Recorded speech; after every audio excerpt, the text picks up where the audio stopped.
Breaking news. Sankranti పండుగ సంబరాలు ముగిశాయి. ఇక పల్లెలు పట్నం బాట పట్టాయి. సెలవులు ముగియడంతో సొంత ఊర్ల నుంచి ప్రజలు తిరిగి నగరాలకు పయనమవుతున్నారు. ఈ క్రమంలో కృష్ణా జిల్లా గన్నవరం నియోజకవర్గంలోని పొట్టిపాడు టోల్ ప్లాజా వద్ద వాహనాల రద్దీ విపరీతంగా పెరిగింది.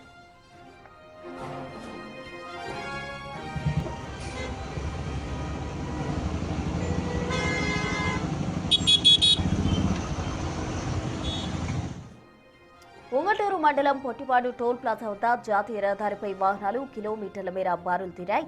పండుగకు వెళ్లిన వారంతా ఒకేసారి తిరుగు ప్రయాణం కావడంతో టోల్ ప్లాజా వద్ద ట్రాఫిక్ గందరగోళం నెలకొంది. టోల్ సిబ్బంది అన్ని గేట్లు తెరిచి ఉంచినప్పటికీ వాహనాల సంఖ్య ఎక్కువగా ఉండడంతో ప్రయాణికులకు నిరీక్షణ తప్పడం లేదు. ముఖ్యంగా హైదరాబాద్ వెళ్లే ప్రయాణికులతో ఈ మార్గం కిక్కిరిసిపోయింది. ట్రాఫిక్ ను క్రమబద్ధీకరించేందుకు పోలీసులు నిరంతరం శ్రమిస్తూ ఉన్నారు.